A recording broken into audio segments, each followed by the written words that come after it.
Hello friends, welcome to Smart Wallet Investment. Today we are going to discuss about the various investment options available in India and understanding the difference between these investment options, and probably this will help you to also study for yourself and plan your investments for the new year that has just started. Okay, new financial year I would say. Right. Before beginning, please take this as a awareness and a learning purpose only. Please study before taking any investment decisions, right? So let's begin, and also do like, comment and share if you really gain something out of it. Thank you. So to begin with, let me give you one golden rule in terms of investments. I'm sure you must be aware of two types of investments, that is debt and equity. But how much portion of my investment should be in debt and how much should be in equity is something everyone every day we struggle with, right? The corona situation has really given a big lesson in terms of managing our investments, right?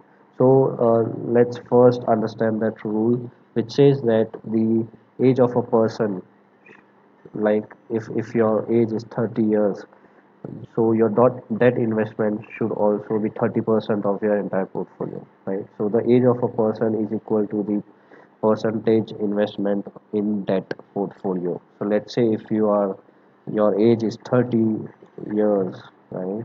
So out of 100, let's say you have a lakh of rupee. If I say, let me change this to a number, right? Okay, right. So if let's say we have 1 lakh rupees, so out of that 30% should go, sorry, 30% should go into your debt investments, okay, which is equal to 30,000, right? And the rest, which is 70,000, should be your equity investment. So that is my bifurcation of investment. If my age is 30 years, I'll invest 30,000 in debt instruments and 70,000 in equity. Why? Because everyone knows, like, we are in good health at this age, and we can do a lot of job work and a lot of things we can do at this age, wherein we can take more risk. So taking bigger risk right now will give you more returns over longer term. Equities which are meant for longer term should be started at an early age. That's why the share of equity in your total investment should also be higher. Okay? So please remember this rule. Your age equals to percentage investment in the debt portfolio. Now, okay, now if that's the case, uh, how should I manage my liquidity, right? So there are multiple investments with various liquidity levels. Some having fixed tenure of lock-in, and some having open tenure wherein you can redeem your investments whenever you want, right? So that maintains your liquidity also. So how should I determine which are those liquid and non-liquid, and where should I invest? Now, this all depends on your goals, your target objectives for short term, long term, and even medium term targets, right? So, if you need money, let's say in a short term, if you have a loan and you need to maintain some kind of liquidity, so your liquid investment should be at a higher level so that you never face challenges while repaying your loan, right? However, if you don't have any such debt or something, uh, you need you don't need much liquidity in your terms, short term or long term. You can focus on non-liquid where you can get more returns, right? However, please don't forget a rule that uh, every person should have 6 months of their expenses as an emergency fund with them as liquidity, right? So 6 months of your expenses should be ready with you as a liquid fund, right? It should be there whenever you require. It should not be in a lock-in situation wherein right now you have only 50,000 with you, but you need around 2 lakhs or some for maybe for business or some other personal usage. So where you will have to break out your FDs or any other lock-in instruments, right? So ensure that 6 months of expenses minimum should be there in your as a cash or a liquid point of view. Right. So as we said, there are two types: liquid and non-liquid funds. Right. So let's further study which are those types of instruments or funds or of avenues available for you to invest. Okay. So I have listed down many of those instruments. I mean, most of the instruments are I have tried to cover in this video. You can see over here I have bifurcated all this by liquid and non-liquid. You can see of around 14 instruments, only two of them seem to be a liquid fund, liquid instrument, and both of them are mutual funds. Yes, there are two types: equity and debt mutual funds, which is a bigger topic, which you can take it later in my next video, right? But only two of the rest of the fund or the instruments are liquid. Rest all are non-liquid. So, mutual fund, okay, should be a part of everyone's portfolio. Why? One more reason is because of the higher returns that they give to the investors. Mutual funds invest in the instruments that you cannot directly invest into, so they invest on your behalf and give you better returns and also manage your risk better. So, if you compare overall returns in terms of all other instruments, these are the highest giving return giving instruments, right? So mutual funds are something one should always look out. Yes, there is no tax benefit in terms of that, except the ELSS part, which is a tax saving mutual fund.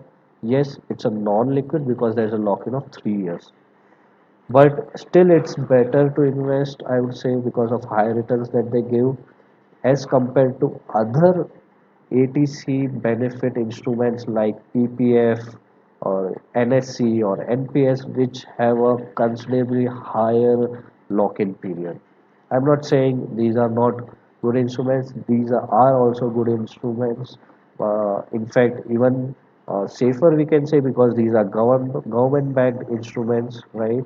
So that's all are safe instruments too, and that's why if you see the returns are also at a lower level.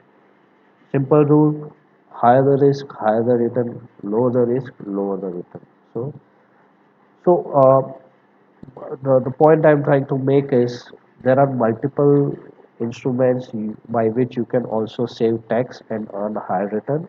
Yes, definitely, it there should be bifurcation. I'm not saying everything should be into mutual funds, but there should be bifurcation in terms of investing or managing your portfolio, so that your risk management is very true. Uh, we have been seeing, like, even today, the people like who are in around 25 to 35 years of age, they still prefer investing in bank FDs, which are nominal in terms of invest returns of investment. So current rate, as you can see, it's up to 6.2%, which is also including the senior citizens. If you go as a if you are below 60 years, you may get around 5.8% only, that too for 5 years lock-in, right? So that's also below the inflation rate. So in terms, you are earning negative in terms of what you spend, right? So you have to, if you compare with inflation, you are not earning or not even beating your inflation. Your expenses are increasing rather if you are investing in FDs. However, there is an alternate option which gives you corporate FD, which give you more returns, but definitely they are not tax beneficial, right? So there are pros and cons to each of them. It depends on the individual whether he wants to look it as a tax saving, safe, or he wants to take risk, earn higher returns, better returns, and is fine to pay tax. Because even if you earn this much and pay tax, I'm sure you will earn even more than the tax saving FD for that. Okay. even after paying tax. But yes, people are afraid maybe because of higher risk. But as I mentioned, portfolio diversification is required, and if you don't take risk as at an early stage, you won't be able to manage your retirement with the phase of inflation that is rising year on year, right? So you can only judge the cost of 10 rupees right now. At the age of 60, it can be around 50 to 100 rupees also, right? So to earn that much, to have your savings, you need to take a risk at an early stage, invest in equity, invest in mutual funds, invest in corporate FDs, invest in some other better instruments where the risk is a bit higher. Yes, definitely you can start investing with a smaller amount so that you get a nuance of how the earnings are with this kind of investment, how the risks are with this kind of investments, right? So corporate FD gives me better returns as compared to a normal bank FD. Senior citizens have a very good option of SCSS scheme, which also tax benefit, but not the interest part, right? So it gives you 7.4%. Then you have Kisan Vikas Patra, which is a 10-year long lock-in, again a very non-liquid fund, but with a better return, but also taxable, right? So a lot of plus minus points in each of these instruments if you see here, right? To give you a brief, this column over here gives you the taxing part. So when I say ETT, right? So E represents exempted from tax. T means it is taxed. Now what are these three? ETT, why three columns? So first one is investment. So if your first part is, let's say, E, so here if you say post office term deposit, the first part you get ATC benefit or the tax exemption on your investment. The interest earned, the second part, which is interest earned, is taxable. And the third part, that is when you get the maturity amount, that is also taxable on your income part, right? So first is the investment, then is the interest or the dividend income, and third is the redemption or the maturity. So if you see here, there are very few instruments which are completely tax exempted, right? If you see here, let's say PPF, EPF, Sukanya Samruddhi. These three are completely tax-free, even in your interest and the redemption part. The rest all do have some kind of tax in one or the either stages. Okay, if you see here, right? So that's for your learning. It's a big because many of us really don't know. We invest in, let's say, a 5-year FD, and we say that we get tax benefit, but when you count it, when the maturity amount comes, it is taxable in your income part, right? So these are some nuances for you to also help understand the benefit of it, right? So I think that this chart in all will give you a better perspective of investment and also help you further uh, plan your investment. If there is anything, you can definitely write comment on us. If you want any kind of further help, awareness, further knowledge, please do comment on it. We will get back to you shortly on that, right? Hope this video has helped you really, and it's an eye opener maybe for many of you to understand various parts of a single investment, right? Please do like, share, and subscribe to our channel for more such videos, and we'll keep you updated and help you gain more knowledge and learnings as we prepare more videos. Thank you. Thank you so much, guys. Be safe, do safe trading, do proper risk management. Risk management is the core of every investment. Just don't take blind investments and don't do blind risks and investments, right? Please do take care, and thank you for watching this video. Thank you so much.